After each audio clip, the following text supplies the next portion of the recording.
Before we get started, we're doing another giveaway, week number 2 for the Christmas giveaway. Make sure to check out this video if you want to enter for your chance to win some more cards. So good luck.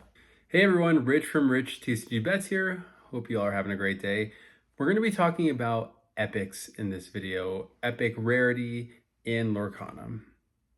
I've got a lot to say on this. I'm just going to go ahead and get started. So for those that don't know, at the release of Fabled, Lorcana introduced 2 new rarities into the game. So one being epic and the other being iconic. Iconic are the ones you see like the Mickey and Minnie iconics from Fabled or the Hades and Ariel from Whispers in the Well.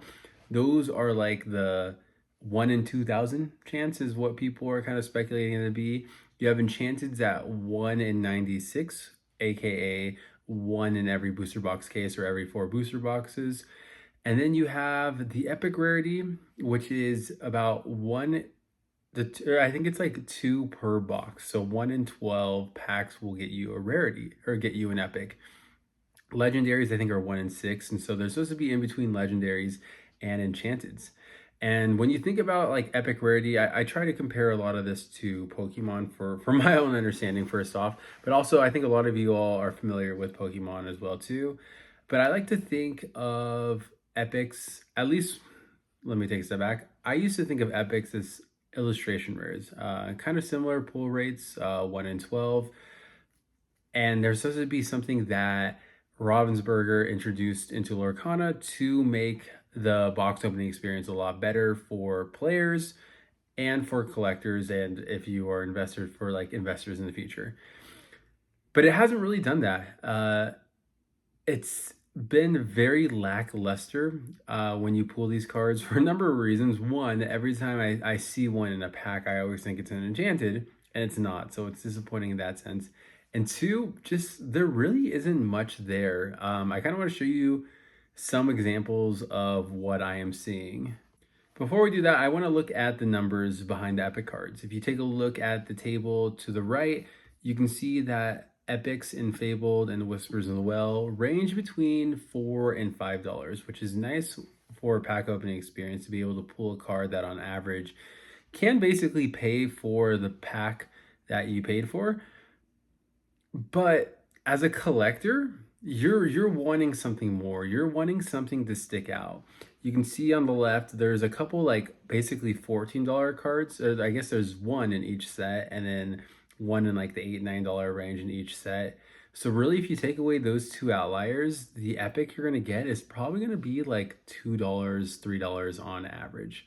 But like I said, I wanted to show like the art and why, to me, this is like the biggest issue with the epic rarity. So you take a look at this card, and without knowing anything Lorcana, it's like pretty cool. It's, again, comparing to Pokemon, it looks like a pretty cool full art or like illustration rare type card. You've got this art that kind of expands the borders. You got a cool logo there at the bottom that denotes that it is an epic card. Looking at that, you shouldn't have any issues.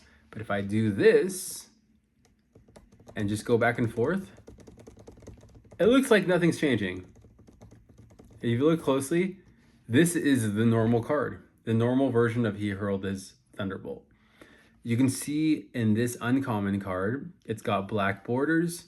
The background right here is yellow, which is just how every single common, uncommon, legendary, super rare, and rare card is in the Lorcana. And you have the uncommon symbol. Going back to the epic, they changed from yellow to gray to match the ink type.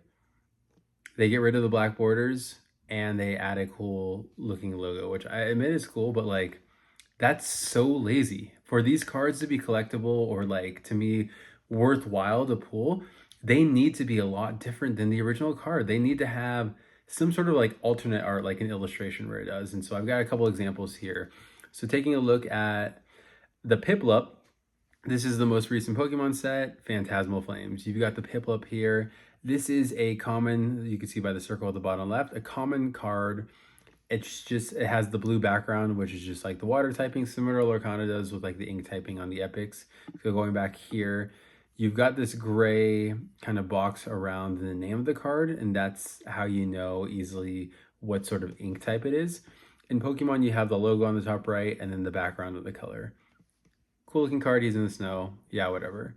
But then you take a look at the illustration rare, and you can totally tell that this is an absolutely different card. You have to actually go back and like see call for support, tackle for 20 attack, call for support, tackle for 20 attack. It is the same exact card as far as stats wise goes, but the art is just like next level. You see the Pokemon in a new environment. There's a lot of colors and things that go into this card to make it look nice. You can see the price here is around $14. It's a popular Pokemon. It's really nice art. And I think that's where Lorcana missed the mark on the epics. We needed something to be like, wow, this is a really cool card. Nothing to top an Enchanted or nothing to top an Iconic. But at the same time, if you look at the Pokemon side of things, there are sometimes illustration rares that do trump special illustration rares as far as like the art and popularity in Pokemon goes, and the main factor, price. Some illustration rares are more expensive than special illustration rares, even within the same set. Looking at the next card, we have Nimble. Another common here, nothing too special here. It's got the attack flail around 10x, depending on the number of coins you flip and get heads. But this is the illustration rare. This is the cheapest one. So you see kind of like the higher end versus the lower end for cards that have both an illustration rare and a regular just common card in the set. And this looks so much better. Like he's out there like a true bug in the flowers, getting nectar, doing something, pollinating. I don't know what a Nimble does, and I too afraid to ask at this point.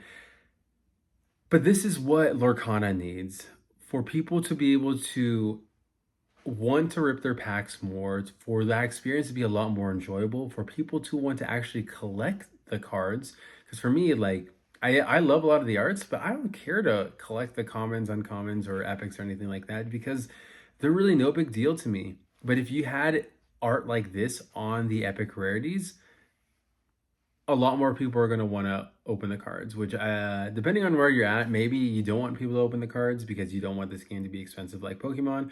But in order for Lorcana to see growth, you're going to have to get people to open the packs, and opening the packs will lead to more and more people wanting to play the game.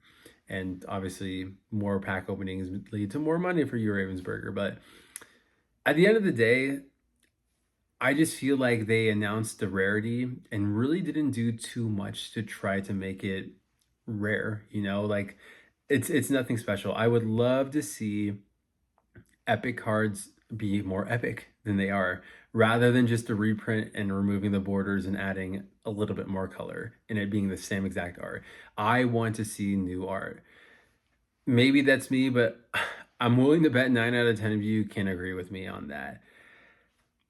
It's just what it is. But yeah, let me know your thoughts on the epic tiers. Again, I do have that giveaway going. If you want to be able to enter, make sure to like that video, subscribe to the channel, and leave a comment, and do the same for this one while you're at it. I mean, it's only gonna take a couple seconds, right? But I'm Rich from Rich TCG Bets, and I'll see you all in the next video.